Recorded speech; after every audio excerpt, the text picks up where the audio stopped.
Today, we have with us Nompumelelo Mokou, who's the Managing Director at Dimension Data. Nompumelelo, welcome to Invest SA Gauteng One Stop Shop. Thank you so much, Koketo. It's a pleasure and a privilege to be here. Yes. So Nompumelelo, please share with us, what is it that you do at Dimension Data? Sure. That question, what do I do? What does my role entail? As a Managing Director of Dimension Data South Africa, I essentially oversee the South African business. Up until 1st of April, I used to be the Southern Africa MD, which means that I used to oversee South Africa, Namibia, Angola, Zambia, and Botswana. We've since changed that strategy mainly because South African market is most mature. So if I look at the focus, I look at maturity of market, I look at growth of market, South Africa is the growing market in Southern Africa. So that's the first thing. Second thing that my role entails is the fact that I lead a business that is essentially the growth point of Middle East Africa. South Africa makes up about 60% of Middle East Africa. In FY22, which was the end of March, South Africa won Region of the Year in Middle East Africa. Middle East Africa won Region of the Year in NTT. So it is a big job, a job that I love.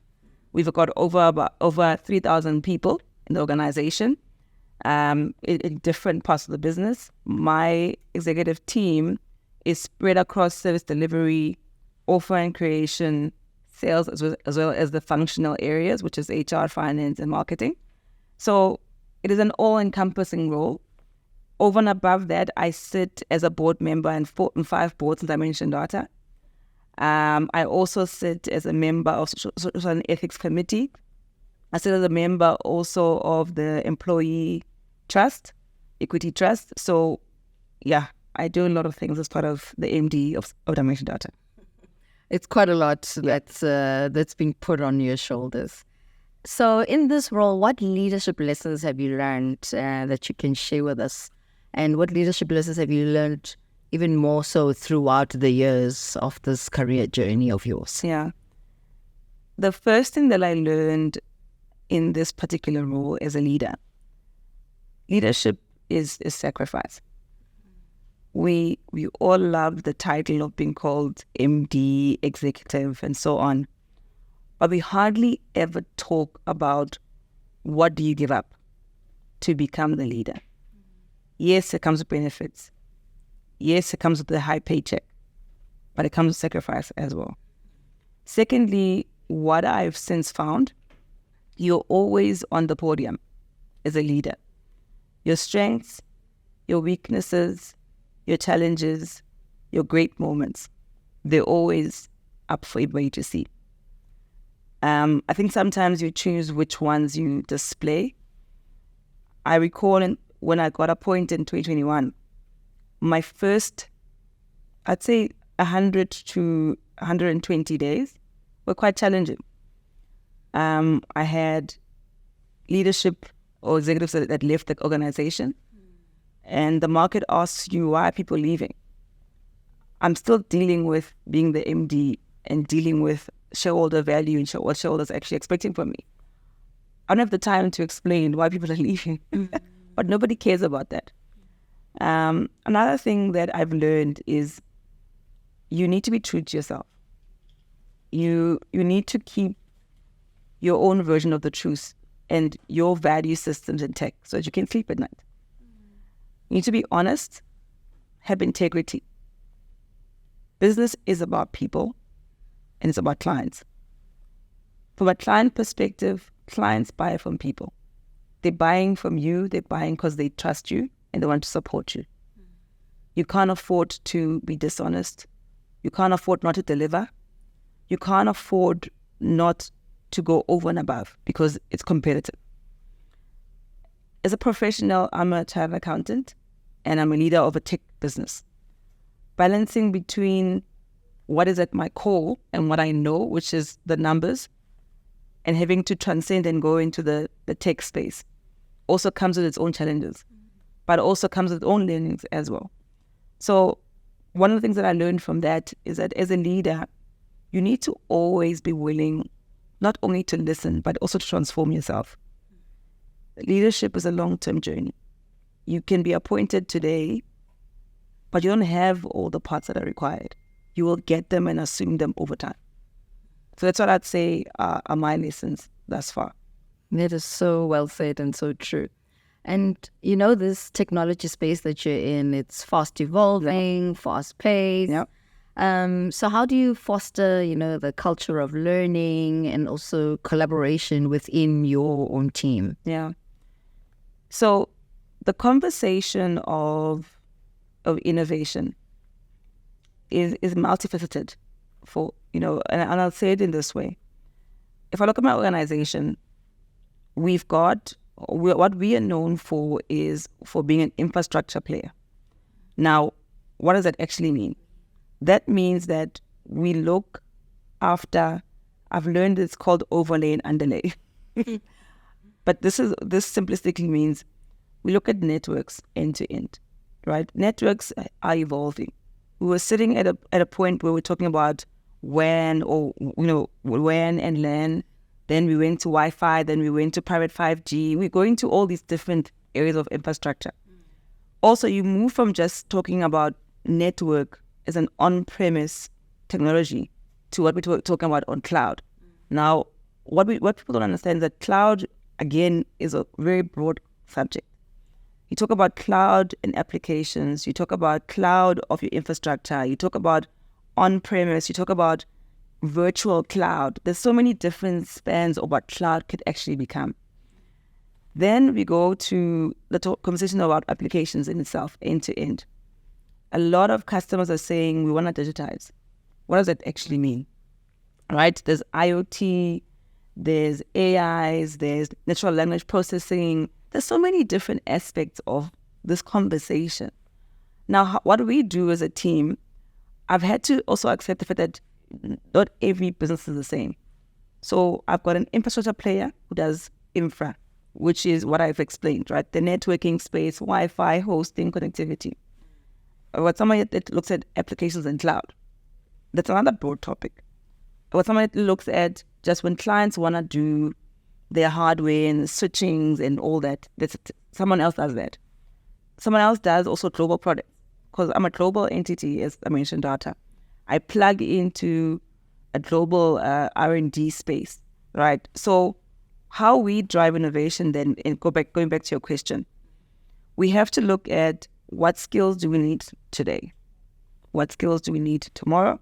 What skills do we need in 5 years' time? And those skills are across. They're across sales, they're across architecture, they're across service delivery. You need to always keep this motion of we're always transforming, we're always moving. Because clients are also moving at a very fast pace. Especially clients like the banks. They're customer centric, so they have to make sure that they're moving and they're evolving quite quickly. So we ensure that we've got hackathons are helping with that. So people can always come together and collaborate on a problem and use technology. We do something that we call a TAP program, where we specifically and intentionally went outside looking for young Black youth that have programming skills. And we bring them into the organization.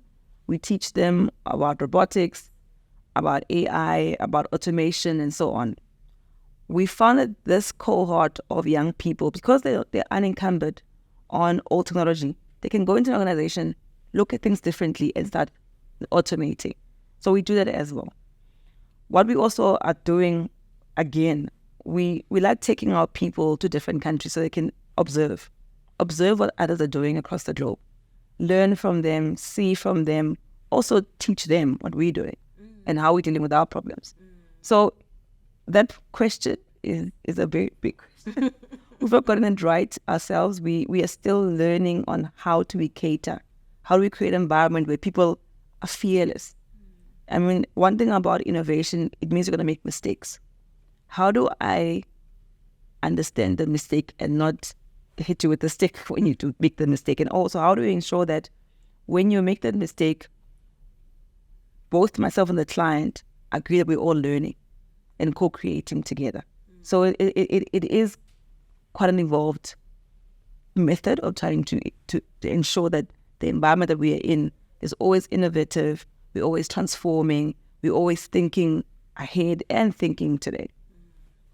I know earlier on you touched a little bit about some of the challenges of the career journey. So I'd just like us to go a little bit deeper. So can you share with us what are these challenges that you have come to in this career journey, and how have you overcome them? The first thing that I want to say about challenges, especially as a woman, there's this notion that when you're a woman leader, you are different, or you're going to a different environment. Guys, when you're a leader, you're a leader, you're a leader. It doesn't matter if you're male or female.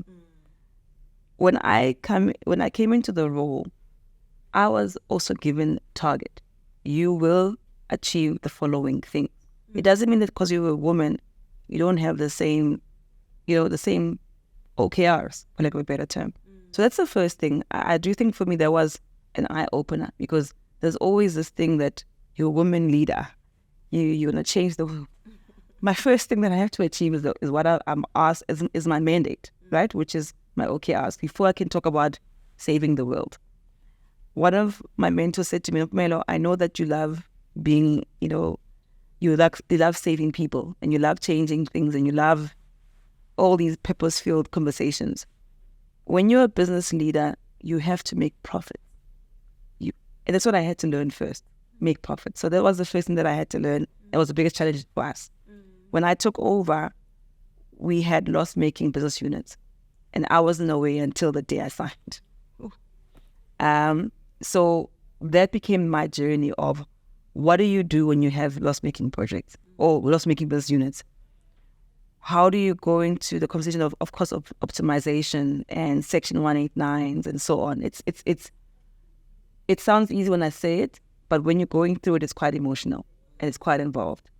Also, the learning of changing my leadership team and understanding who's with me and who's not with me. I think as a leader, one of the things that we don't talk about is that conversation.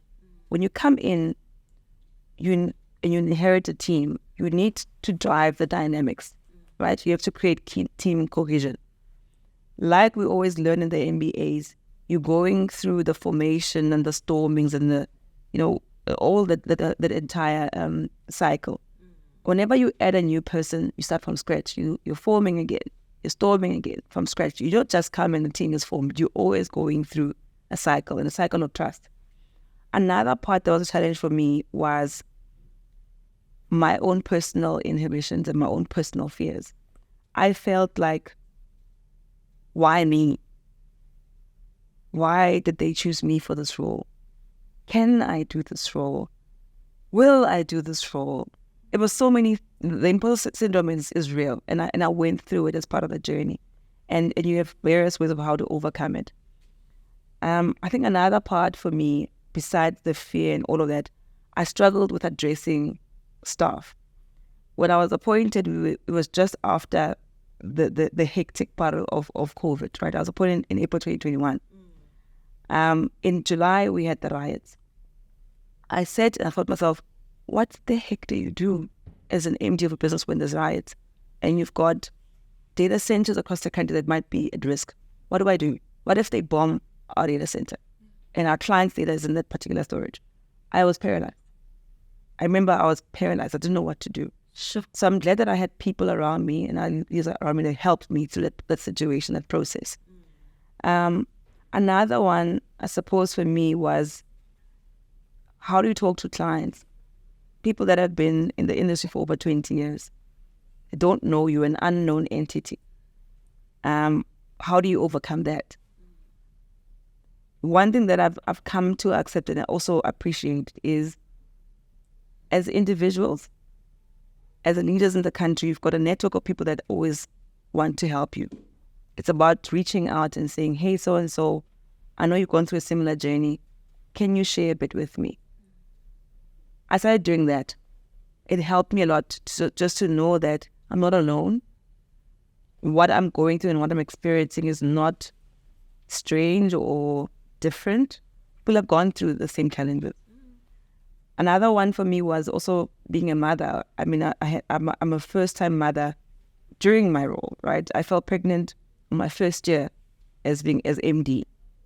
And that journey of how do you balance between now you're pregnant, leading a business, you're going to be a mother, you're going to a maternity leave.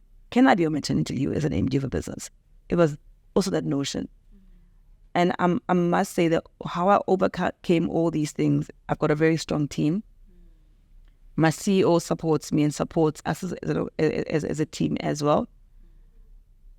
Our environment is conducive to that change, that as the MD of business, you can be pregnant, you can go maternity leave, and you can actually enjoy the journey. Yeah, that's how I'd answer that question in terms of challenges, overcoming. The one thing I also say is, as leaders, you should not be afraid of coaching. Be humble enough to go through a coaching journey, because it helps you to be able to have somebody, firstly, in your corner that you can talk to openly and vent, and that you can share ideas with. Yeah, that is so well said. And can you also share with us the importance of courage and resilience in this environment that you're in, business environment, corporate environment? Yeah, sure. That question is close to my heart for various reasons. When you take over a company and you've got loss-making business units, and you need to go through the journey of turning around an organization, it's heart-wrenching. You feel like a failure the entire time. As a person, I love winning. I love when things go well. I'm sure all of us are like that. Now imagine when you've got 12 months of hardship, 12 months of uncertainty, 12 months of not knowing what else is going to happen, what else is going to take you back. What I've come to accept is that that's what business is about. Business is this constant wheel of ups and downs, challenges and successes. It's that constant wheel. And it's about how do you remain constant despite the lows and the highs? How do you remain consistent despite the low days and the high days? And how do you show up and keep your power during all these issues? That for me is the courage and resilience. It is continuously and constantly showing up despite your personal fears, despite your personal inhibitions. That's what it's all about. And sometimes you have to have the hard conversations, even if it's not in your strength. That I must say I found as one of the learnings about this journey. And you must be patient. You must be patient. You must motivate your people, motivate yourself, have a strong support system. It's all of that to create this environment of courage and resilience. Sure. Very inspiring indeed. And what message would you have for young women out there that would like to follow the career journey that you followed or walk in your footsteps? So, because there's a young woman out there that says, I want to be that when I grow up. So what would you say to them? My first thing that I'd say is don't stop dreaming. I had a roadshow in June across the country in all the offices, and one thing that I said was, everything great, everything extraordinary, everything that is absolutely amazing and is living your best life requires long hours. It requires hard work. It requires pushing through challenges. It requires blood, sweat, and tears. That's what it requires. And on the other side of it, that's when you achieve. That's when you grow. That's when you mature. So I'd say to young people that you need to always believe in the impossible, but accept that things are going to be tough.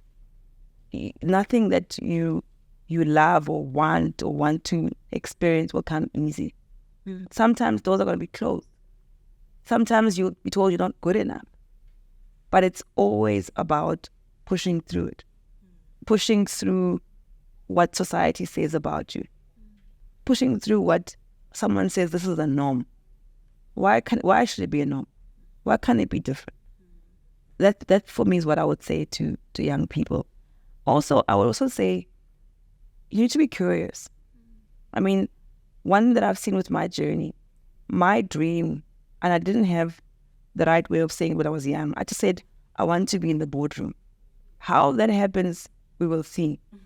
When I went into chartered accountancy, it was something that I could do. It was my core strength. Numbers make sense.